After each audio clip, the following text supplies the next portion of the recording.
Hello friends, welcome to easy notes for you channel. आज हम आपको बताने वाले हैं जो नई एजुकेशन पॉलिसी 2020 लॉन्च हुई है उसमें क्या चेंजेस आए हैं। तो मोस्ट इम्पॉर्टेंट है फ्रेंड्स, इसलिए पूरा वीडियो ज़रूर देखिएगा, सबके काम की है ये। तो केंद्र सरकार ने नई शिक्षा नीति को मंजूरी दी है जो कि करीब 34 साल बाद आई है। यानी 34 साल बाद चेंजेस किए गए। जो पुराने तरीके से पढ़ाई हो रही थी अब सब नए तरीके से सब चीज़ें होंगी। तो आइए जानते हैं कि क्या क्या चेंजेस किए गए हैं। तो फ्रेंड्स, एक रिक्वेस्ट है, अगर आपने अभी तक हमारा चैनल सब्सक्राइब नहीं किया है तो प्लीज़ उसको सब्सक्राइब कर लीजिए।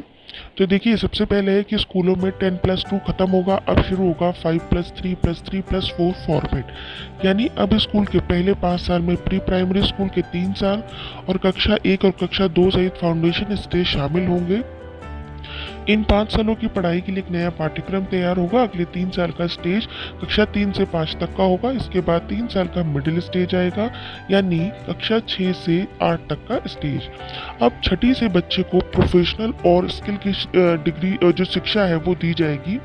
स्थानीय स्तर पर इंटर्नशिप कराई जाएगी। चौथा स्टेज जो है 9 से 12वीं तक का है, जो 4 साल का होगा। इसमें छात्रों को विषय चुनने की आज़ादी रहेगी। साइंस और गणित के साथ फैशन डिजाइनिंग भी पढ़ने की आज़ादी होगी। पहले कक्षा 1 से 10 तक सामान्य पढ़ाई होती थी, कक्षा 11 से विषय चुने जा सकते थे। अभी तक सरकारी स्कूल पहली कक्षा से शुरू होते थे, लेकिन जो नई शिक्षा नीति लागू होने के बाद पहले बच्चे को 5 साल के फाउंडेशन स्टेज से गुजरना होगा और उसके बाद आगे पढ़ाई होगी। छठी कक्षा से ही रोजगार परक शिक्षा दी जाएगी। यानी नई शिक्षा नीति को अंतिम रूप देने के लिए बनाई गई समिति का नेतृत्व किया गया डॉक्टर कस्तूरी रंगन ने, और उन्होंने कहा छठी कक्षा से ही बच्चे को प्रोफेशनल और स्किल की शिक्षा दी जाएगी। तो देखिए, इस तरीके से उनको स्टार्टिंग से ही बता दिया जाएगा कि किस तरीके से जो है कैरियर ओरिएंटेड कोर्स हैं वो उस स्टार्ट कर दिए जाएंगे। और 10वीं और बोर्ड की परीक्षा को आसान बनाया जाएगा, यानी उसकी टेंशन भी अब ख़त्म कर दी जाएगी। इजी पेपर होंगे, साल में 2 बार होंगे। फिफ्थ क्लास तक की जो पढ़ाई होगी वो कोशिश की जाएगी कि मातृभाषा में, यानी जो बोली जाने वाली ज़्यादा भाषा है उसमें होगी। स्कूलों में भी बच्चों का जो परफॉर्मेंस होगा उसका जो है चेकिंग की जाएगी, किस तरीके से उनको मार्क्स दिए जाएं। ग्रेडिंग स्किल जो ग्रेडिंग सिस्टम है वो स्टार्ट होगा।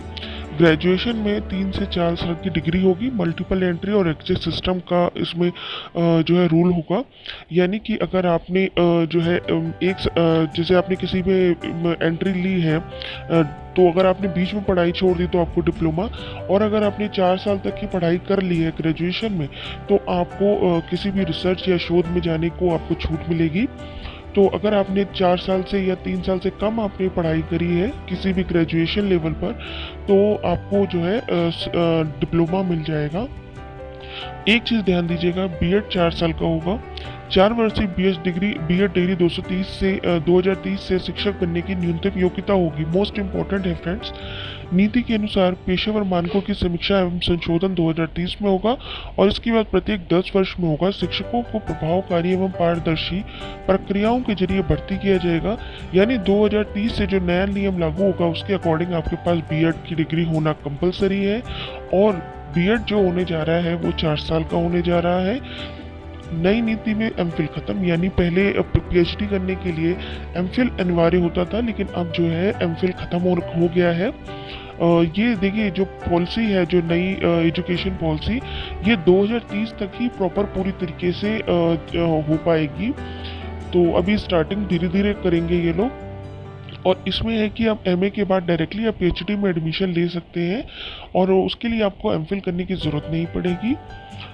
यूजीसी, एनसीटीई और एआईसीईटी, ये जो इंस्टीट्यूशंस थे, अब इनको मिलकर एक बनेगी रेगुलेटरी बॉडी बनेगी।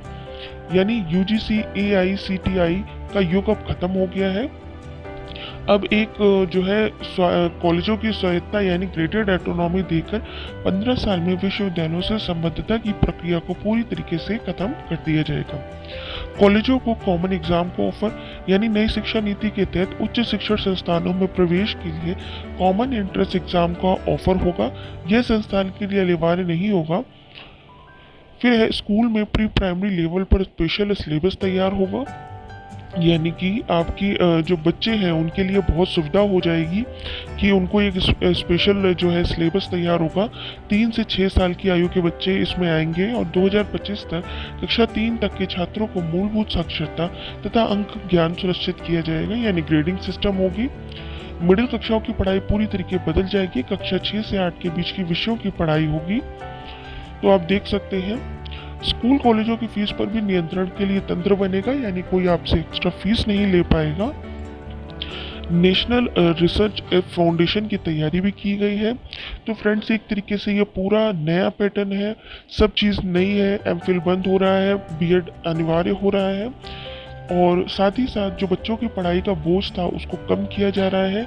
ऑनलाइन जो है एजुकेशन पे जोर दिया जा रहा है, स्किल डेवलपमेंट पे भी जोर दिया जा रहा है। जैसे पहले रोजगार के लिए आपको 12th के बाद सोचना पड़ता था कि उसकी आपको कैसे तैयारी करनी है, अब 6 के बाद ही पढ़ाई स्टार्ट हो जाएगी। साथ ही साथ इसमें ऑनलाइन शिक्षा का क्षेत्रीय भाषा में कंटेंट तैयार होगा। Virtual lab, digital library, school शिक्षा और छात्रों को डिजिटल साधनों से लैस करने की योजनाएं शामिल हैं। स्कूली शिक्षा, उच्च शिक्षा के साथ कृषि शिक्षा, कानूनी शिक्षा, चिकित्सा शिक्षा, तकनीकी शिक्षा जैसे व्यावसायिक शिक्षा भी नई शिक्षा नीति की दायरे में होगा। कला, संगीत, शिल्प, खेल, योग, सामुदायिक सेवा जैसे सभी विषयों को भी पाठ्यक्रम में शामिल किया जाएगा और इन्हें सहायक पाठ्यक्रम नहीं कहा जाएगा। यानी अब आप और भी अगर कोई कोर्स करना चाहते हैं या सब्जेक्ट लेना चाहते हैं तो वो आप ले सकते हैं। जैसे पहले आप 11th में कोई नया सब्जेक्ट ले सकते थे, लेकिन अब आप पहले ही अपने सिलेक्ट कर सकते हैं, कोई भी सब्जेक्ट ले सकते हैं अपने पसंद के अनुरूप। देखिए किस तरीके से यहाँ पर कितनी सब चीज़ें चेंज की गई हैं। आप चाहे तो हमारा वीडियो दोबारा भी देख सकते हैं और पीडीएफ हमने आपको डिस्क्रिप्शन लिंक में दे दिया, आप चाहें तो पूरा पीडीएफ जो है पढ़ सकते हैं कि क्या क्या चेंजेस आए हैं। एमएचआरडी यानी मानव संसाधन विकास मंत्रालय का नाम भी बदल गया है। ये देखिए क्वेश्चंस में भी आ जाएगा कि इसका नाम बदलकर क्या किया गया है, तो वो शिक्षा मंत्रालय कर दिया गया है। साथ ही त्रिभाषा फॉर्मूला यानी विद्यालयों को स्कूल के सभी स्तरों और उच्च शिक्षा में संस्कृत को एक विकल्प के रूप में चुनने का अवसर दिया जाएगा। यानी आपकी हिंदी, इंग्लिश के अलावा संस्कृत में भी आप चाहे तो शिक्षा चुन सकते हैं। विद्यार्थियों को एक भारत श्रेष्ठ पहल के लिए ग्रेड के दौरान भाषाओं पर आनंददायक गतिविधि में भाग लेना होगा। ठीक है, इस तरीके से आपको 3 भाषा का भी ऑप्शन होगा। तो फ्रेंड्स, आई होप आपको ये वीडियो अच्छा लगा होगा। चैनल को सब्सक्राइब करना मत भूलिएगा। Thanks for watching.